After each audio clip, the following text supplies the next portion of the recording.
Привет, меня зовут Андрей Кобяков, мне 63 года. Я бывший профессиональный спортсмен, мастер спорта СССР по фехтованию на саблях, а ныне активный ветеран-фехтовальщик.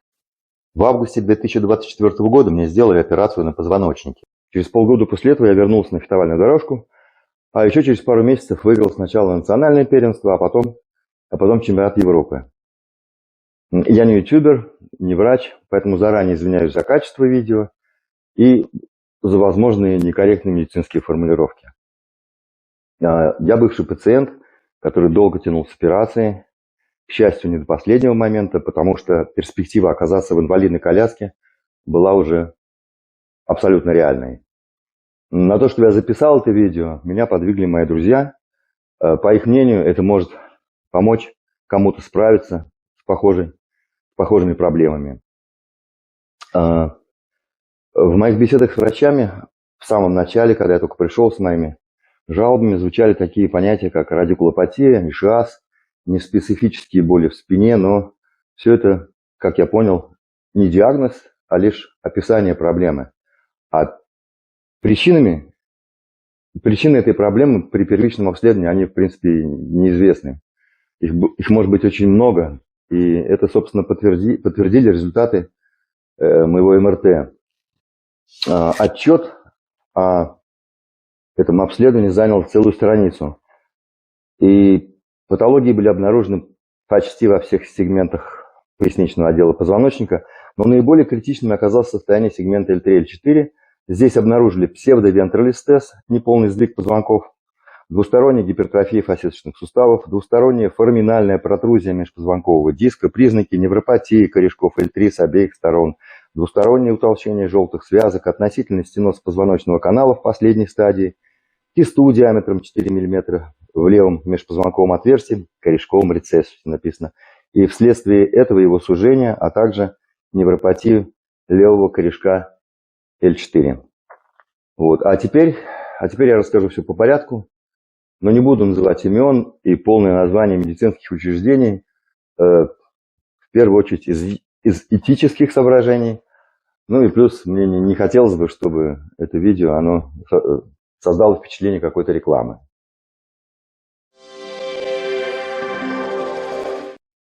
Более 20 последних лет я живу и работаю в Германии, в городе Бонне. Именно здесь я и, собственно, возобновил занятия спортом, причем после 20-летнего перерыва. Сначала фехтовал просто для себя, потом постепенно начал принимать участие в турнирах, ну, преимущественно, конечно, ветеранских. Проблемы со спиной начались давно, где-то ближе к 50-летнему возрасту. Теперь уже после многочисленных бесед с врачами и переосмысления всего случившегося, я понимаю, что их, скорее всего, можно было избежать или минимизировать. Честно говоря, я вообще не жалел позвоночник, явно преувеличивая значение своего спортивного бэкграунда. Игнорировал естественный процесс старения. Такую фразу слышал я как-то пару раз. Я с гордостью таскал тяжеленные предметы, шкафы, холодильники, стиральные машины. Болевые ощущения при этом я списывал либо на усталость, либо на неловкие движения или сквозняки. А самая частая фраза, которой я себя успокаивал, это была: да, фигня, пройдет само через пару дней. И это при том, что последние 30 лет я работаю сидя и в условиях высокой ментальной нагрузки. Если вам о чем-то говорит слово «newsroom», то вы понимаете, что я имею в виду. При этом я, естественно, как и многие, игнорировал правила работы в офисе, они есть. Стоя работать за компьютером я начал только уже вот после операции и делаю это постоянно. Среди других причин следует назвать, пожалуй, мое отношение к спорту после возвращения уже на фехтовальную дорожку. Отношение именно мое, а не сам спорт. То есть я фактически не уделял внимания общей физической подготовке. И это фатальная ошибка, потому что фехтование – это асимметричный вид спорта. И ОФП, как у нас раньше говорили, общая физическая подготовка очень важна, конечно. И один из врачей, кстати, который делал мне инъекции в спину, он, собственно говоря, сразу сказал, что мышцы спины у меня, особенно с одной стороны, прилично запущены. Вот. В 90-е годы я, скажу честно, злоупотреблял алкоголем, причем в таких объемах, которые, конечно же, наносят удар по позвоночнику. Но это отдельная тема, я сейчас, собственно, упомянул только в связи с тем, что это действительно одна из причин тоже.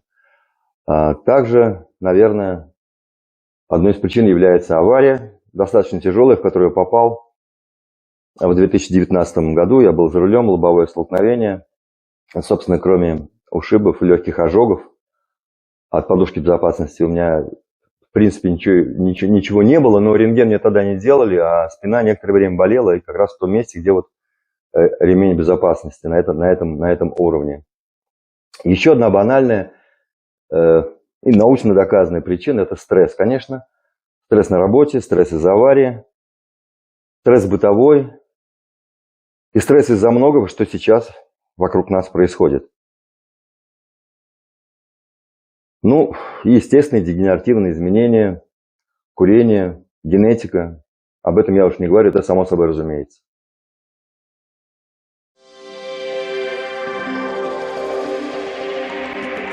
В мае 2023 года я понял, что со спиной что-то неладное.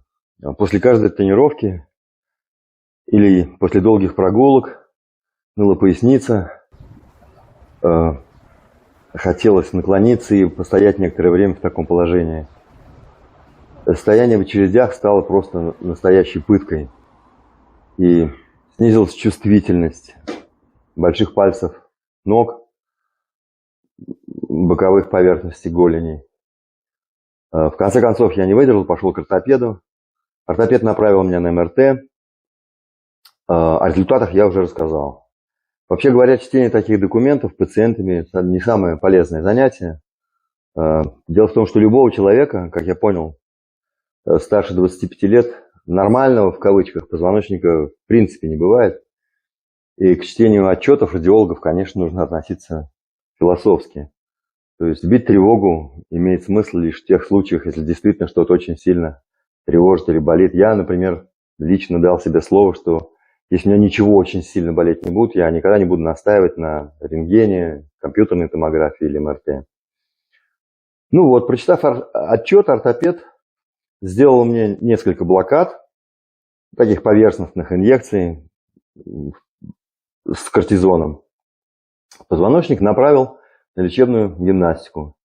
Потом, уже по собственной инициативе, я потратил кучу денег на хиропрактику, всякие обезболивающие гели, мази. Но особого облегчения, честно говоря, от этого не почувствовал. Боли не проходили. Что касается денег, про деньги я расскажу позже. В июле мы всей семьей, как обычно, отправились в отпуск.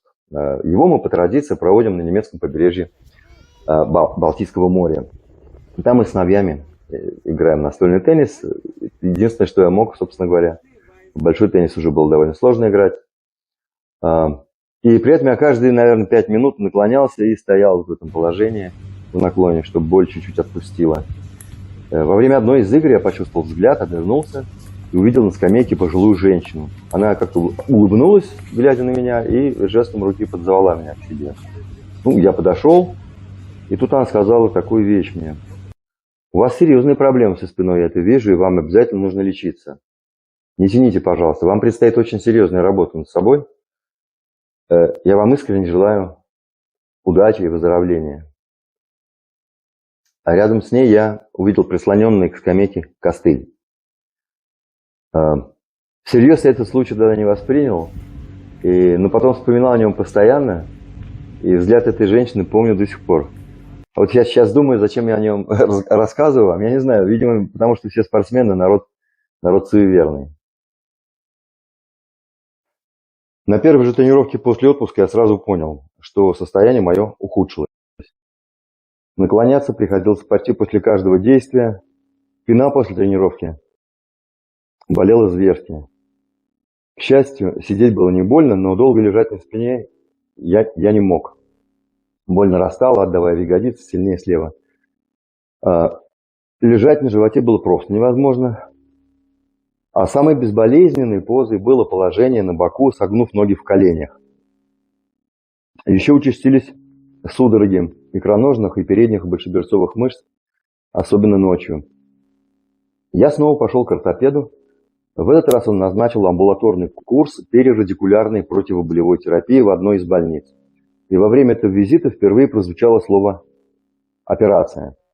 Ортопед сказал, что если боли не будут ослабевать, то нужно думать об операции. После первой же глубокой инъекции, а их делал уже радиолог под контролем компьютерного томографа, я почувствовал облегчение. Правда, эпицентр боли после этого, уже не таких сильных, конечно, то есть вообще совершенно терпимых, он переместился вправо, вот в область крестового подвздошного сустава и чуть выше вдоль позвоночника. Уколы эти с кортизонной смесью я получал раз в 3 недели, но через несколько дней боли возвращались. Причем с каждым разом все быстрее. После второй процедуры я написал в чат нашей фехтовальной группы, что некоторое время не смогу приходить в спортзал. Тогда я еще не знал, что это некоторое время продлится больше года. Но мысль об операции я всячески, конечно, отвергал, отгонял. В тот период я пересмотрел десятки видео, посвященных аналогичным проблемам, и выискивал аргументы против того, чтобы ложиться на операцию. Тогда же осенью, это был 2023 год, я начал вести дневник боли. В нем я отмечал локализацию всех болевых ощущений, их степени по 10-бальной шкале, дозировку тех или иных препаратов и эффект от их приема. Я даже сделал еще инфографику, которую потом показывал всем врачам. А в ноябре мне уже впервые выписали тилидин. Тилидин – это обезболивающий синтетический опиоид, и он мне очень здорово помог справляться с болями.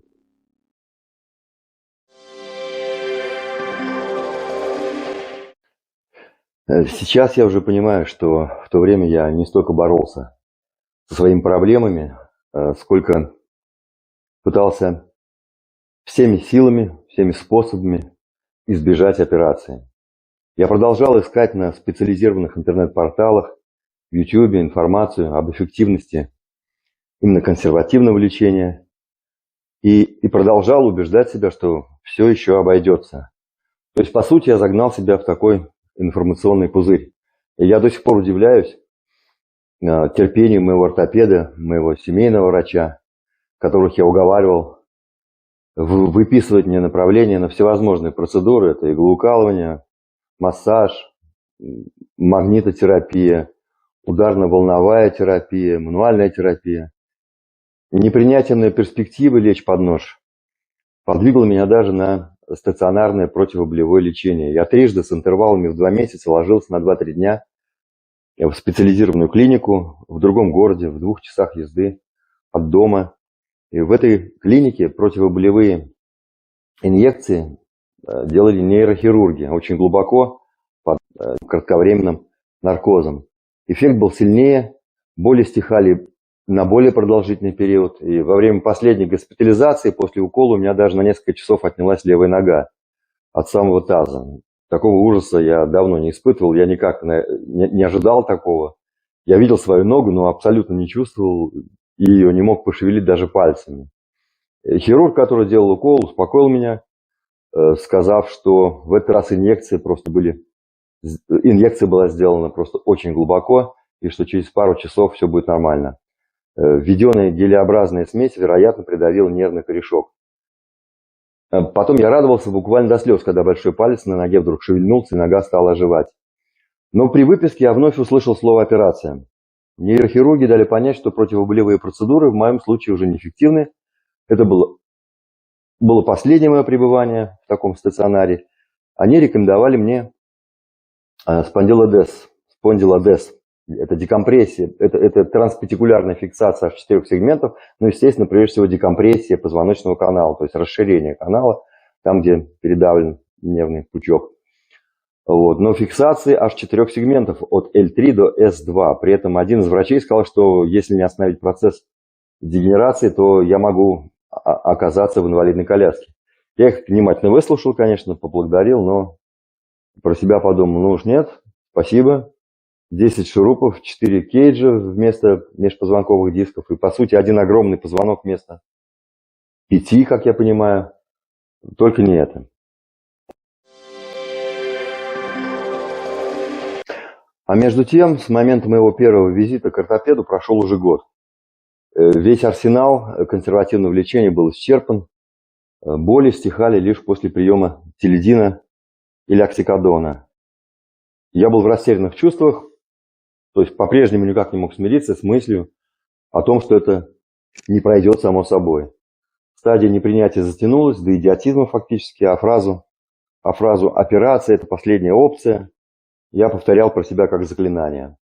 И во время очередного визита к ортопеду я получил новое направление на МРТ, результаты которого были еще хуже. Относительный стеноз развился в абсолютный стеноз. Негативная динамика была отмечена также в фасеточных суставах. Небольшим утешением было лишь то, что одна из протрузий исчезла. Всего их было зафиксировано у меня в поясничном отделе 3.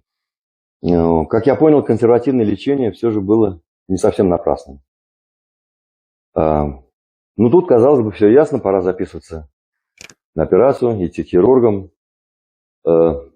Но у меня оставалось еще одно обследование, так называемый функциональный рентген, чтобы проверить на стабильность, нестабильность спондилолистез, то есть сдвиг позвонков. По иронии судьбы он оказался стабильным, то есть сдвиг позвонков не увеличивался очень сильно при наклоне и прогибе. Я воспрял духом, гордо вручил отчет ортопеду. Тот лишь пожал плечами и сказал, что на моем месте все равно сделал бы, конечно, операцию. Потому что вне зависимости от того, что показал этот рентген, вне зависимости от того, какие у меня есть проблемы во многих местах поясничного отдела, абсолютный стеноз вылечить консервативными методами невозможно. А буквально через пару дней в дело вмешалась моя левая нога. Та самая, которая меня напугала в клинике, где мне делали инъекции.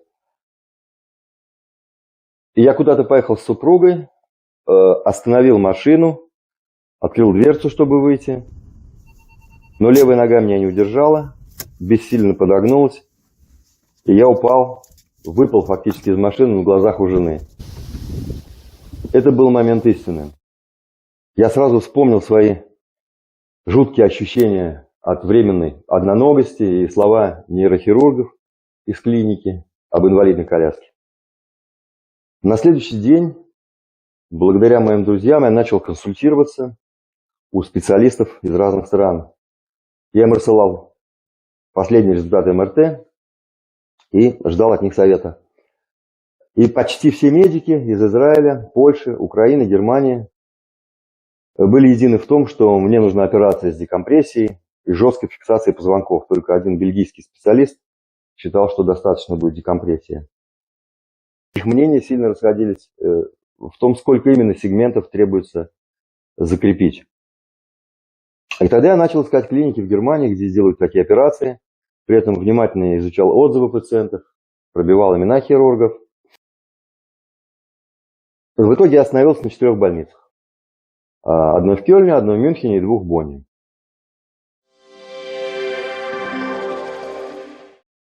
В тот момент с необходимостью операции я уже смирился. А когда я узнал о том, что подобные операции перенесли российский фигурист Плющенко, немецкий футболист Гюндаган, то вообще расправил крылья. Эти кейсы меня здорово приободрили, особенно в случае с Гюндаганом, потому что, во-первых, он оперировался здесь, в Германии, во-вторых, потому что он после этого еще долго играл и за клуб, и за сборную, даже был капитаном модно с тем. Я записался на консультацию во все отобранные мной клиники, при этом поставил цель выбрать специалистов, которые предложат наименее кровожадный вариант операции. С хирургами из Мюнхена я общался по видеосвязи, с кёльнскими и боннскими в одной из клиник Бонна очно. Прием во вторую боннскую больницу удалось согласовать лишь через месяц, но я в принципе хотел от него уже отказаться. тому времени, потому что я уже сделал свой выбор в пользу нейрохирургов из Кёльна, мне понравилась и клиника, и манера общения молодых специалистов. Кстати, они мне, собственно, и рассказали про Гюндагана. И вообще в таких случаях, как я понял, очень важно прислушиваться к интуиции. Итак, почти со всеми отобранными специалистами я пообщался, все формальности были позади, дата операции была назначена. Но оставалась еще одна запись на прием, причем в больницу, которая совсем рядом, в 15 минутах езды от дома. Я хотел от него отказаться, но тут зазвонил телефон. Звонили из Кёльна, чтобы обсудить некоторые формальности. Я заодно спросил, кто конкретно будет делать операцию. Мне ответили, что оперировать будет один из хирургов, но если я хочу, чтобы со мной работал зав. Отделением, профессор, то нужно заново согласовать дату операции и, скорее всего, доплатить сверх суммы, которую покрывает страховка. В общем, на всякий случай я решил не отказываться от записи в Боннскую больницу. И буквально через 2 дня я туда пришел. В отделении спинальной хирургии, нейрохирургии больницы в Бонне меня встретила замглавврача, молодая, очень общительная женщина-хирург. И с первых же минут она меня буквально покорила своей открытостью, своей компетентностью, умением говорить понятным, простым языком, а главное, таким конструктивным оптимизмом. Очень сложно передать словами. В общем, я не знаю, она меня просто реально убедила и успокоила. И внушила мне какую-то уверенность в том, что все будет окей, и все будет окей именно там. Мы посмотрели с ней вместе, прям сели рядом на компьютере результаты МРТ. Потом она ответила на мои вопросы, их было много. И все это время с ее лица не сходила очень открытая, очень искренняя улыбка. И на вопрос, кто меня будет оперировать, он сказал, что мы привыкли работать в команде. То есть мы всегда все делаем вместе под руководством профессора. Вот. Потом я спросил еще ее, а смогу ли я потом фехтовать? И она довольно уверенно сказала, да, я думаю, сможете. Правда, перед этим она просила меня показать несколько движений прямо там в кабинете, с моей спиной я что-то там такое сделал. Это была очень забавная картинка.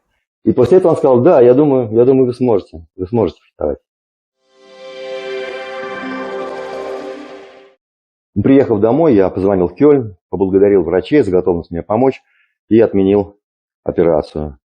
И тут наконец-то вздохнул с облегчением, потому что наконец-то было уже окончательно все определено. Но главный сюрприз ждал меня впереди. В предоперационных документах, которые мне выдали в больнице в Бонне, в графе «Назначенное лечение» было написано «Операция с декомпрессией позвоночного канала на уровне L3-L4 с последующей динамической стабилизацией сегмента». Это означало, что мне не будут намертво фиксировать сегмент, да еще, возможно, с удалением межпозвонкового диска. И это также снижало вероятность появления позже патологий в смежных сегментах. Позже я выяснил, что к тому моменту было не так много пациентов, которым имплантировали именно эту конструкцию от одной из немецких медико-инструментальных компаний. Первая операция с ее использованием была сделана всего менее чем за 2 года до моей. И до сих пор, насколько мне известно, эту конструкцию применяют не во всех клиниках Германии, эту систему. Я не спрашивал своих хирургов о причинах выбора именно этого метода в моем конкретном случае, но я уверен, что здесь сыграла роль стабильность спондилолистеза. То есть функциональный рентген был крайне важен, как выяснилось. До операции оставалось чуть меньше месяца, и мы всей семьей снова поехали в отпуск на Балтику. Честно говоря, это была довольно рискованная затея. Более или менее долго ходить я мог исключительно после приема приличной дозы телидина, при этом останавливаясь и наклоняясь уже почти каждые 50 метров. Но отпуск всей семьей для меня дело святое. К тому же мы не знали, удастся ли нам его повторить на следующий год.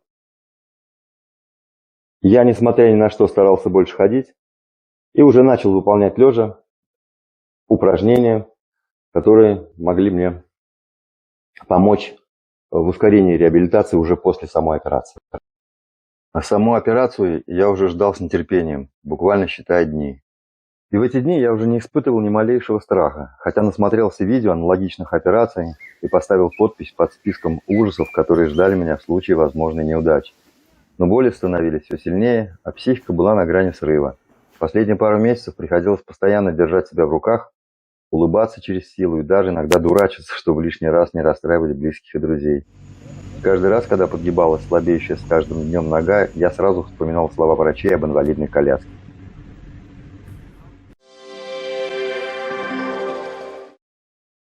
А самым ярким впечатлением от операции, как бы это забавно ни звучало, стала работа анестезиологов.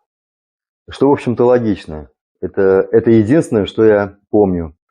Когда меня перевезли в операционную, хирургов там еще не было, играла музыка, одна из девушек-ассистенток даже пританцовывала. Со мной постоянно общались, шутили, а последнее, что я помню, это фраза «Ну что, уже придумали себе сон?». Потом я вырубился и сразу же проснулся.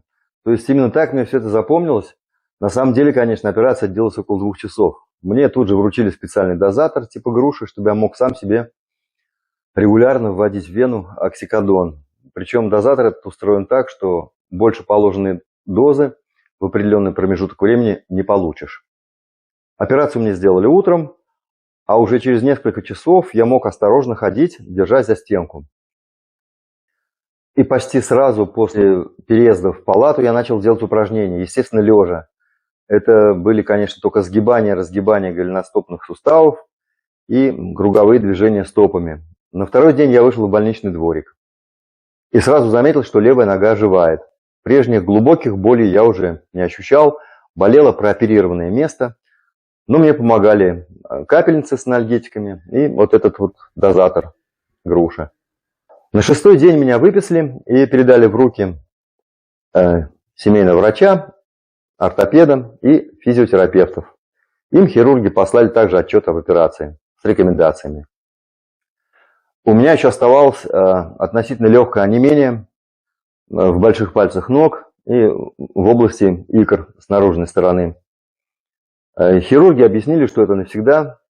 Судя по всему, так оно и есть, потому что до сих пор у меня это онемение осталось. К сожалению, стеноз успел необратимо повредить сенсорные нервы, которые как раз несут функцию защиты более важных двигательных нервов. И, в принципе, они первые принимают удар на себя. Но с этим вполне можно жить. И с этого момента уже, по большому счету, никто, кроме физиотерапевта и меня самого, уже не мог ускорить процесс моего возвращения к привычной жизни. Здесь, конечно, следует отметить, что мне очень здорово повезло и с лечащими врачами, и с хирургами, и, конечно, с физиотерапевтами. Хотя свой первый визит вспоминать мне, честно говоря, стыдно. Я боялся делать некоторые упражнения, постоянно переспрашивал, а мне это можно, а это не опасно, у меня там в спине 4 шурупа. Но они очень терпеливо работали со мной, объясняли с научной точки зрения, собственно говоря, целесообразность тех или иных упражнений. Шутили, были очень открытые и настроены были очень оптимистично с самого начала. Рассказывали мне о последних научных работах в области реабилитации. И в целом они мне очень-очень здорово помогли.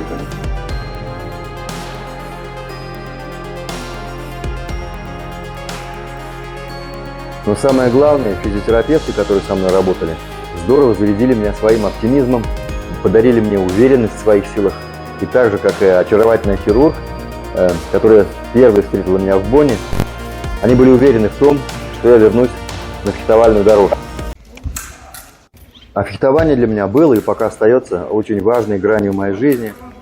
Когда я надеваю маску, беру в руки саблю, я будто возвращаюсь в юность. К тому же это отвлекает меня на время от тех проблем и восстанавливает ментально. Фехтование также для меня своего рода маркер полноценной жизни.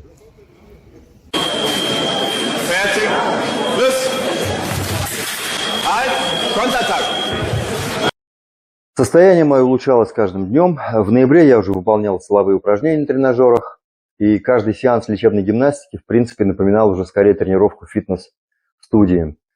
Разминался я 15 минут на велотренажере, затем с чередованием выполнял по 3 подхода упражнений на квадрицепсы, косые мышцы живота, гиперэкстензию. А по окончании сеансов ЛФК я продолжал восстанавливаться уже дома. Очень осторожно накачивал мышцы спины, пресс, или, как сейчас модно говорить, мышцы кора.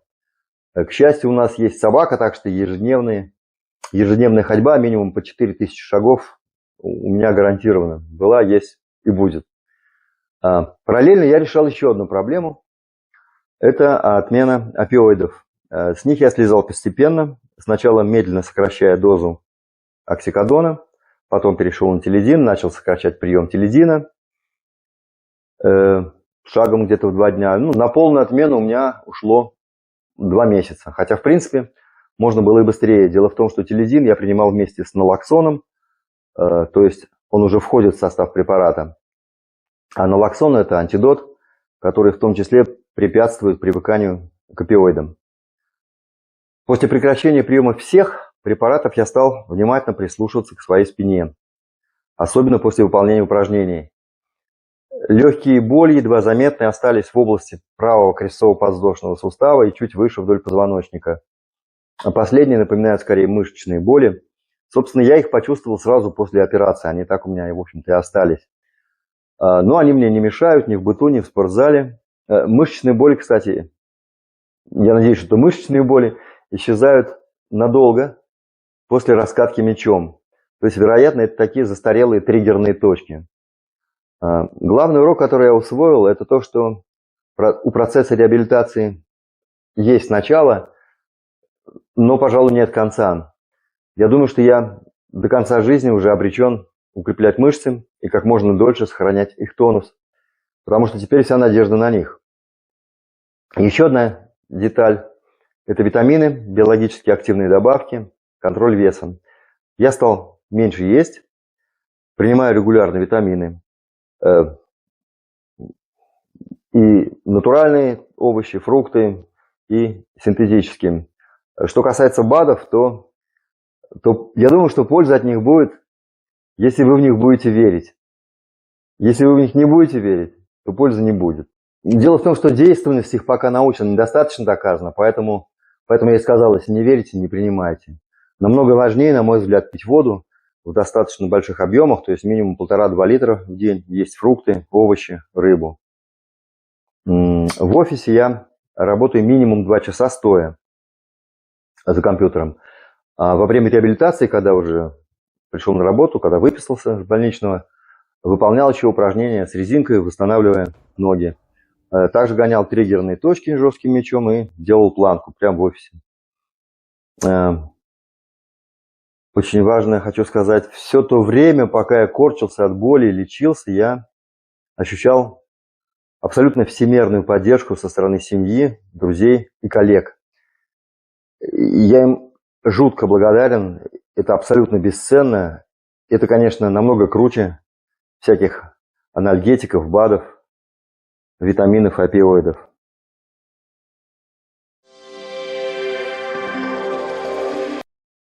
Честно говоря, пока меня однажды об этом не спросили, я понятия не имел, сколько стоит сделанная мне операция плюс мое пребывание в стационаре. Особо не подсчитывали мои деньги, которые я потратил на те процедуры, на процедуры, которые не покрывает моя больничная касса. Я не частный пациент, я застрахован в одной из общественно-правовых касс, а не в страховой компании. В том числе поэтому часть медицинских услуг мне приходилось оплачивать из собственного кармана. Но это, как выяснилось, были как раз не самые эффективные процедуры. Это американская хиропрактика, по крайней мере, в моем случае. Американская хиропрактика, тайский массаж, куча всяких безрецептурных таблеток, мази, гели и несколько дополнительных противоболевых блокад. На все это у меня ушло меньше 1000 евро. А все то, что реально помогало, в том числе и симптоматически, включая сильные анальгетики, иглоукалывание, физиотерапию, а также трижды стационарную противоболевую терапию и саму операцию, все это было на 95% покрыто больничной кассой. Все МРТ также были оплачены кассой, 100%. Чтобы назвать точную сумму потраченных мной денег на все мое это лечение, мне бы пришлось связаться с больничной кассой. Но это ни к чему, поэтому я грубо прикинул, взяв данные из открытых источников, и в моем случае сумма составила около 25 000 евро. Что касается всех остальных личных затрат, скажем так, включая медикаменты, расходы на бензин, парковки у медицинских учреждений, врачебных практик, то мы все это внесли в декларацию. и часть из них нам потом вернули. В январе 2025 года я, как и планировал, пришел в фехтовальный зал уже на тренировку, а не просто в гости, как это было в течение всего этого времени. И в первый день я ограничился тренажером, шагистикой, передвижениями боевой стойки и 2-3 боями. И когда после такого большого перерыва я надел фехтовальную маску, я почувствовал себя самым счастливым человеком. Словами описать эти эмоции очень сложно. Тренироваться я начал сначала 1 раз, потом уже по 2 раза в неделю. Специальную нагрузку наращивал долго, постепенно. И очень трогательной была забота моих одноклубников. Ребята и девчата контролировали меня, заботились, чтобы я лишнего не переработал, чтобы я не перегрузился. Это было очень трогательно. Лишь в конце марта я провел первую полноценную фехтовальную тренировку. Причем с первого дня каждая тренировка у меня начинается в тренажерке, в тренажерном зале, силовых упражнений на спину, а также с шагистики, как я уже сказал, специальных передвижений в боевой стойке, в том числе в левосторонней стойке. Таким образом я пытаюсь компенсировать вот эту асимметричность, типичную для фехтования асимметрию. Ну а дальше произошло два реальных чуда. В конце апреля я решил съездить на чемпионат Германии среди ветеранов. Причем просто соскучился по друзьям, фехтовальщикам, просто вот соскучился по всему, что касается турниров, вот по этой атмосфере. И я наслаждался каждым мгновением боев, каждой командой судей. Меня встретили очень тепло, мне было очень приятно осознавать, что мне рады, что я наконец-то вернулся, что люди радуются, что я вернулся на фехтовальную дорожку после всех этих мытарств своих. Признаться, я и сам не заметил, как дошел до финала, а в финале выиграл одного из самых сильных соперников. И мне просто не верилось, что все происходящее не сон. Мужики прикалывали, конечно, одни подмигивая просили показать шов, мол, а есть там шов на самом деле, у тебя операция-то была. А другие спрашивали, что там за чип мне имплантировали. Приехав домой, я, конечно, сразу написал врачам, поблагодарил их за работу и вот за такое настоящее чудо. А в это время все старики-ветераны уже готовились к чемпионату Европы, который был запланирован на конец мая, начало июня в болгарском городе Пловдиве. Туда я ехать вообще не планировал, но вернувшись домой с чемпионата Германии, начал задумываться о поездке. Тем более, что в Болгарии я ни разу не был, а как раз в Пловдиве живут друзья. Мой бывший боннский тренер Георгий Чумаков, который, закончив тренерскую работу здесь в Бонне, вернулся в родной город вместе с супругой. Но времени на раздумья особо не было, потому что регистрация заканчивалась уже через 2 суток. И я целый день ходил туда-сюда по квартире. В итоге все-таки решил поехать. Связался с президентом нашего клуба, с ветеранским представителем Национальной федерации фехтования, и им удалось меня буквально забросить в последний вагон. Турнир в Пловдиве стал реальным триумфом моих врачей, моих хирургов и моих физиотерапевтов. И настоящим праздником для меня лично. Я вновь встретился со старыми друзьями из разных стран. Это была очень теплая встреча. Многие из них меня поддерживали все это время, писали мне в мессенджер, в соцсетях. Поддержка была действительно колоссальная. А за день до стартов мои друзья показали мне свой родной город. На время турнира Георгий снова стал моим тренером. Он секундировал бои.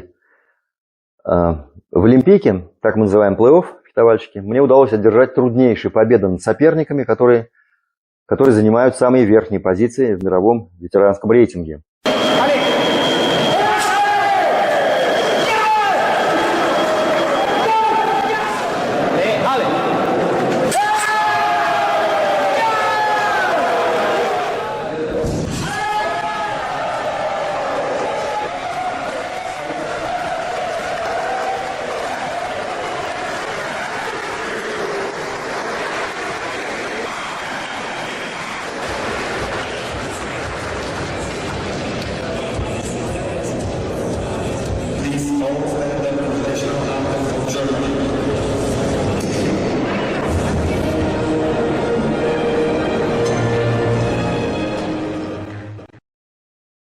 И в итоге я стал чемпионом Европы. Вот таким образом совершилось еще одно чудо. Но чудо, как я понял, это такая штука, которая случается только если очень сильно веришь в него. И если ты борешься не в одиночку, а вместе с первоклассными врачами, любящими тебя близкими и верными друзьями. Очень трудно однозначно подытожить вот эту всю историю мою. С одной стороны, если бы я так долго не упрямствовал, то не потерял бы столько времени и избавил бы себя от онемения. Но с другой стороны, если бы я сразу согласился на первую же предложенную операцию, то жил бы сейчас с 10 шурупами или там с 8 шурупами и зафиксированный намертво 4 сегментами.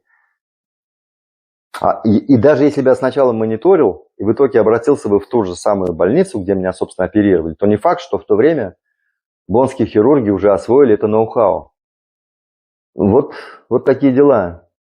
Да, еще хотелось бы подчеркнуть, что моя история это не про то, как я чудом после одной единственной операции стал вдруг здоровым. И, конечно, нет. Врачи успешно решили лишь основную проблему, поработав над наиболее критичным участком поясничного отдела позвоночника. А все остальное никуда не делось и периодически беспокоит меня, но уже не мешает жить так, как я привык. И каждый раз, когда поясница или ноги вполне естественно стонут после тренировки, а также при малейшей боли или дискомфорте в ногах или в спине, у меня, конечно, возникает тревога. Ну, наверное, это так. С этим, наверное, мне теперь жить до конца. Вот. Ну и понятно, что здоровее с годами я не стану, но в моих силах замедлить срок эксплуатации позвоночника и всех остальных своих агрегатов. Ну вот, пожалуй, все. Спасибо за внимание. Если возникнут вопросы, пишите в комментариях. Всего вам доброго. Будьте здоровы, верьте в себя и не сдавайтесь. Никогда.